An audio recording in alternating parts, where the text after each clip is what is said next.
Okay.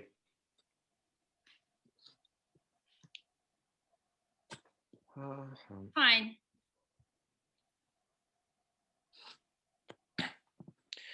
So, E.C.C.O is the acronym for European Confederation of Conservatör-Restoratör Organizations, as you probably know. The organization was established, the Confederation was established in 1991. It makes already 30 years of history, which is quite good for a professional organization like ours. We are, as you know, exotic profession in most of the countries and quite unknown. And for the moment, it has 22 members from quite a lot of European countries. Mm. And the aims of the organization is to organize, develop, and promote on practical, scientific, and cultural level the profession of conservator restorer, to set standards and regulate practice at European level, and enhance communication between and mobility of professionals, to strengthen the role and responsibilities of conservator restorers in relation to others in safeguarding of the cultural heritage.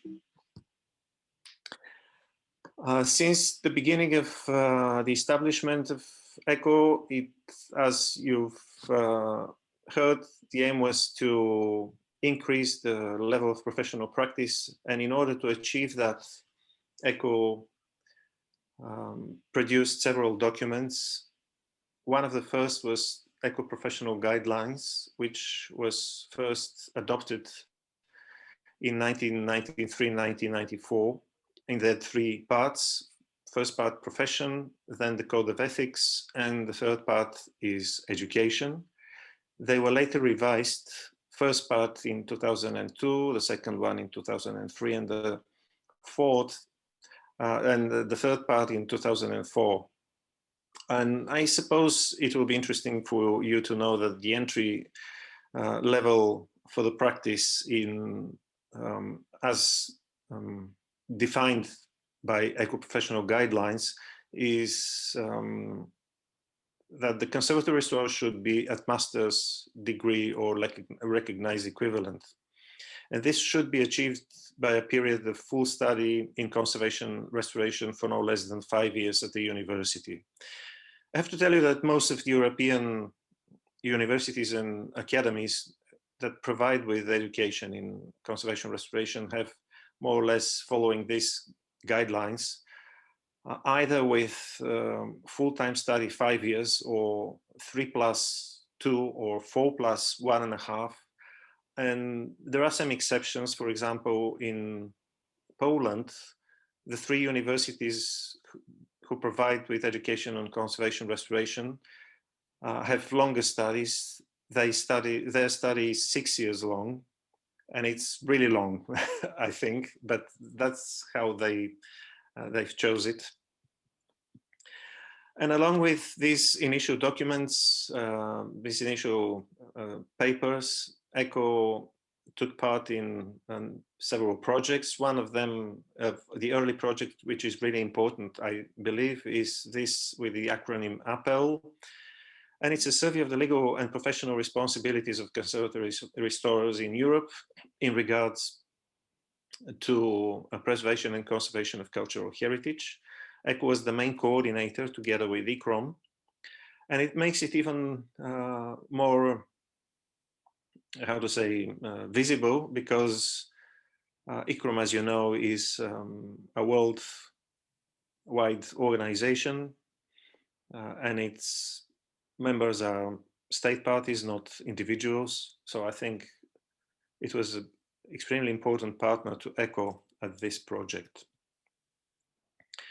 Following the ideas to establish, to increase the level of practice and to have a European regulation of the profession in this term, I mean, in high level of practice, there was a draft document proposed by E.C.C.O in 2009 to the Council of Europe, and particularly to the Committee of Cultural Heritage and Landscape, with the difficult to pronounce abbreviation called CEDEPATEP.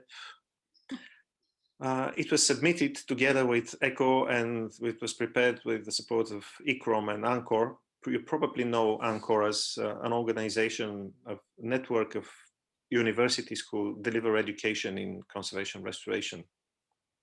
Unfortunately, in spite of initial enthusiasm of some of the delegates in CETEPATEP, this committee was dissolved a year later in 2010, which made it impossible for it to make a decision or not on the proposed draft document. So a couple of years later, when a new committee was established, then they had entirely different internal rules and slightly different focus on political focus, and it was no longer possible to pass this document to their consideration. So E.C.C.O instead focused on another project, and I believe you know this, you've heard this probably, Vildan presented to you. It's a small booklet, still available in print, limited, but it's freely available to download in 5 languages. Here is the English title of the document, called Competencies for Access to the Conservation Restoration Profession. And as a prerequisite for working on this document was the directive from 2005 of the European Parliament. And also the work was based on the European Qualification Framework, EQF, that addressed the pan-European organizations of liberal professions to define competencies in order to be able to access certain profession. It was slightly different as a formulation, but E.C.C.O decided to choose this title as it's more complete and more referral to our profession and to the practice. I don't know if you know how it functions. Maybe Vildan, can you tell me if you have shown this document to your colleagues? Because there was a presentation 5 years ago at Istanbul for... No, I didn't show it, but okay. Some of the colleagues were in the workshop of us in 2016, and maybe they remember this booklet, but maybe you can just summarize. Okay, I don't think I will go into details, but Joe showed the main scheme, the main diagram. And generally, the conservation restoration is presented as a process, as a backbone here, and it was extended to this rather larger map. So E.C.C.O completed these documents, and it defines the competencies, and it's important. This document is important that it's complementary to the guidelines of education, where it was clearly adopted that the need of master's degree in conservation restoration is a prerequisite to start practicing the profession. And here, all the competencies acquired during the 5 years of study are mapped, explained, and different levels and kind of knowledge is explained. I really believe that looking at this complex diagram, many of you will be frightened. But when you download the booklet and read it carefully, you will see how simple, in fact, it is. And some universities are using this diagram to improve their curriculum and to improve their school plans, so to say. So with this, I think I will stop with E.C.C.O, with competencies. We'll continue with E.C.C.O.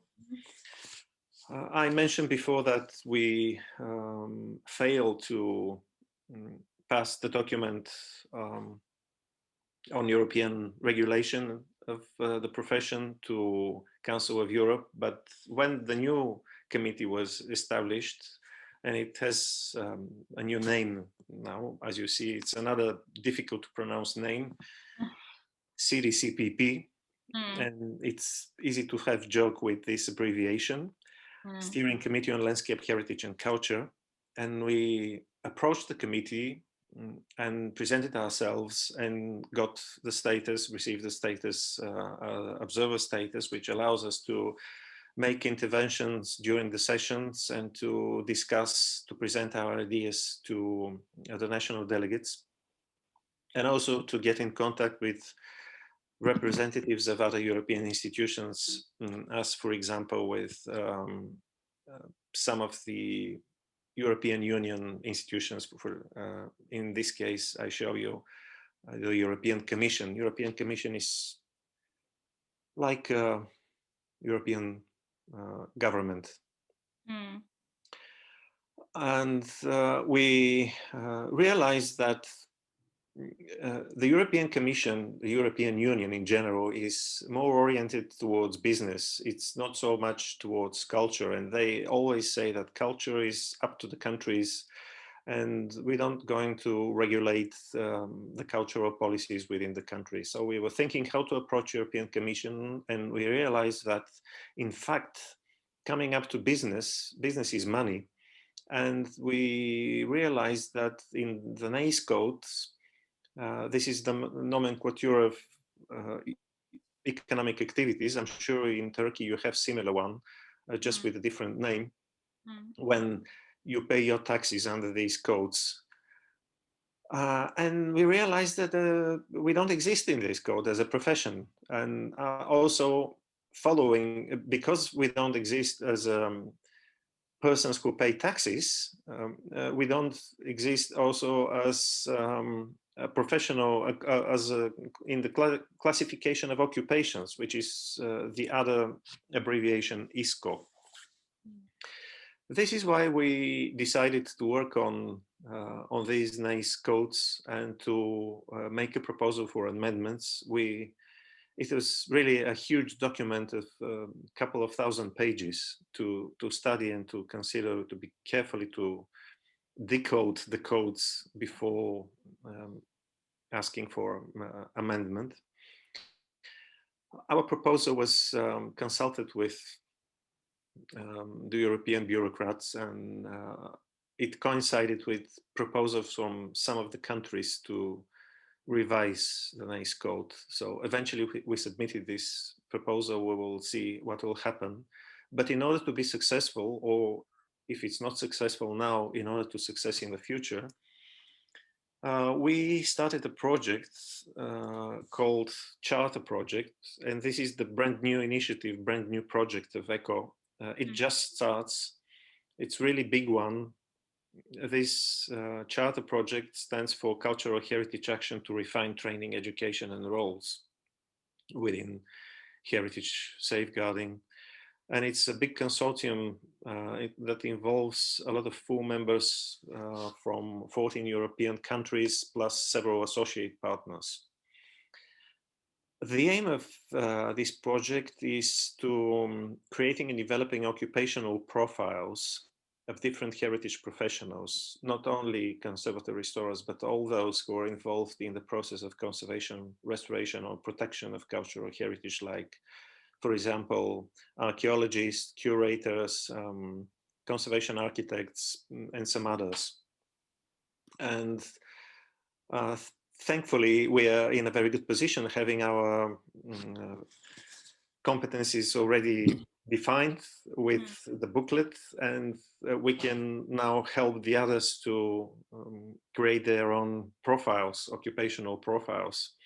So we will see what will happen. The project is 4 years long. It just starts, as I mentioned. We are associate partner because being an NGO, it proved to be very difficult to get involved as a full member.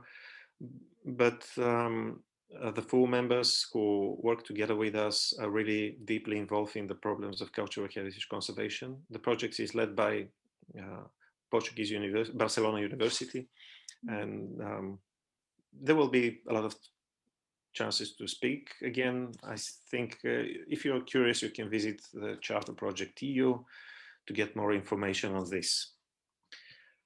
A part of this more bureaucratic policy, in order to get more visibility, and to become better known to the general public, we used the chance of the European celebration of the European Year of the Cultural Heritage, which was in 2018, to propose devoting a single day to the celebration of the conservation restoration. We proposed European Day of Conservation Restoration, and it was agreed, which was wonderful. It was in 2018. It was the second Sunday of October, and it continues to be ever since celebrated in this second Sunday of October. This year it will be on 10th of October, but we decided to extend it and to make it European Days of Conservation Restoration. And we actually have a week to celebrate, to have events, and to make it more easily approachable by the general public. This is just the announcement of the last year celebration, which unfortunately wasn't fully accessible because of COVID, but still we managed to celebrate it even with the remote access.